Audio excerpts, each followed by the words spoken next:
seorang peselancar berasal dari Australia, Mick Fanning, menjadi pemberitaan internasional ketika berhasil menyelamatkan diri dari serangan hiu ketika bertanding di Afrika Selatan, yang disebut oleh para ahli sebagai ikan hiu putih. Fanning berhasil menyelamatkan diri dan tidak mengalami cedera apapun ketika dia memukul punggung ikan tersebut, namun kompetisi terpaksa dihentikan untuk mencegah kemungkinan adanya serangan lagi. Dari lokasi kejadian, menurut para ahli, ikan hiu itu adalah hiu putih, yang merupakan predator laut yang ditemukan di perairan beriklim sedang dan subtropis di kedua belahan bumi utara dan selatan. Selain di kawasan lepas pantai Afrika Selatan, lokasi di mana Fanning sedang bertanding, hiu putih ini juga ditemukan di lepas pantai Australia, mulai dari Queensland, sekitar garis pantai Selat Bass, hingga Tanjung Barat di laut di Australia Barat. Terdaftar sebagai spesies yang dilindungi berdasarkan Konvensi Perdagangan Internasional Spesies Flora dan Fauna Liar yang Langka atau CITES. Bukti menunjukkan bahwa jumlah mereka telah menurun sebagai akibat dari aktivitas manusia, termasuk memancing dan penurunan habitat. Apa saja yang sudah diketahui mengenai ikan hiu putih ini? Mari kita bahas. Tapi sebelum itu, pastikan kalian sudah subscribe channel Ruang Diskusi ini. Sebelum pertengahan tahun 1970-an, predator yang luar biasa ini hanya dikenal sebagai hiu putih atau pemburu putih di Australia. Nama Great White atau yang bermakna hiu putih besar kemudian populer secara global oleh film Jaws pada tahun 1975 dan bertahan hingga saat ini. Jadi setelah jutaan tahun proses evolusi, akhirnya mereka mendapatkan gelar tersebut. Hiu putih dapat menempuh jarak yang luar biasa, lebih dari 3.000 km dalam 1 bulan. Mereka bisa berenang dari Tasmania ke Selandia Baru dalam waktu 3 minggu.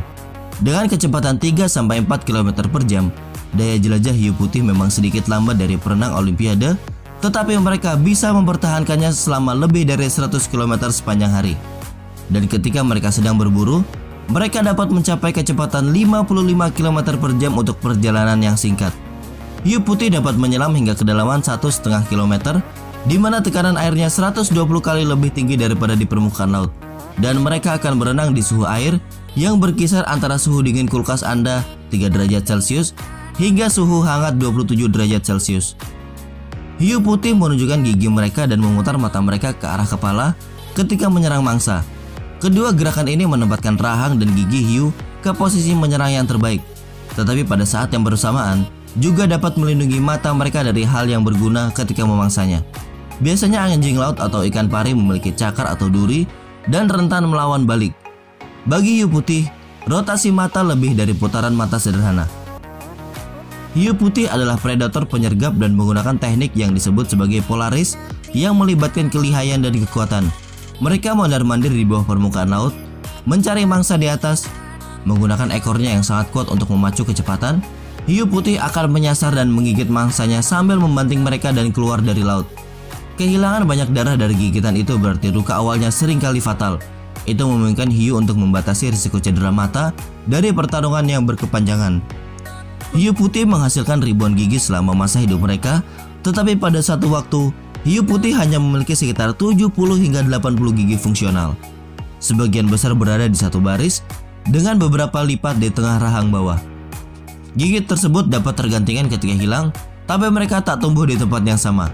Dibutuhkan beberapa minggu atau bahkan berbulan-bulan untuk mengganti gigi dewasa dengan satu gigi masih berkembang dalam rahang. Jadi, gigi rusak merupakan berita buruk bagi predator ini.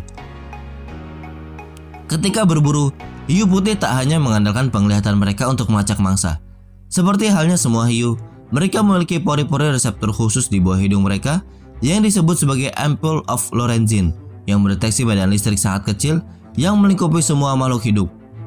Sistem sensorik tambahan ini tak hanya membuat mereka mampu mengikuti mangsa dalam gelap dan dengan kecepatan tinggi.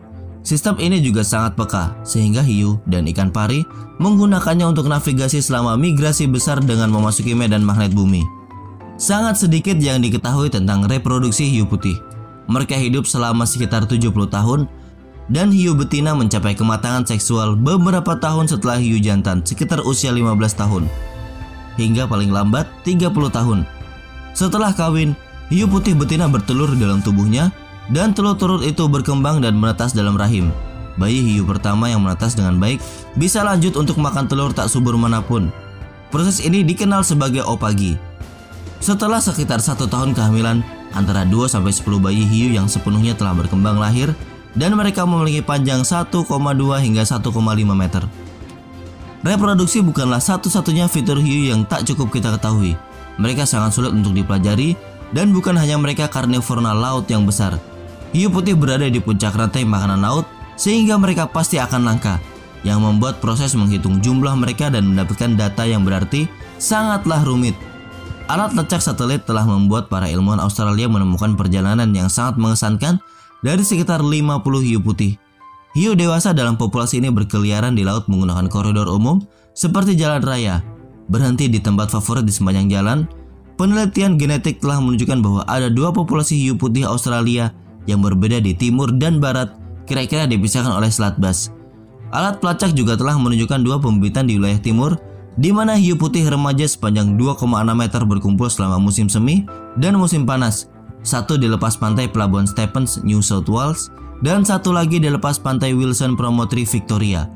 Penelitian seperti ini memberi kita gagasan yang lebih baik tentang populasi hiu yang ada, perilaku mereka, serta dampak yang ditimbulkan oleh kegiatan dan perubahan yang kita lakukan terhadap mereka. Predator kelas atas yang tumbuh secara lambat dan bereproduksi dengan rendah seperti hiu putih akan selalu rentan dalam hal tingkat populasi. Belajar lebih banyak tentang mereka tak hanya akan membantu kita membuat keputusan manajemen yang lebih tepat, tetapi juga akan memperjelas peran penting predator kelas atas ini dalam menjaga ekosistem laut. Bagaimana menurut kalian? Jika video ini bermanfaat, pastikan kalian sudah like, komen, share, dan subscribe channel Ruang Diskusi ini. Terima kasih.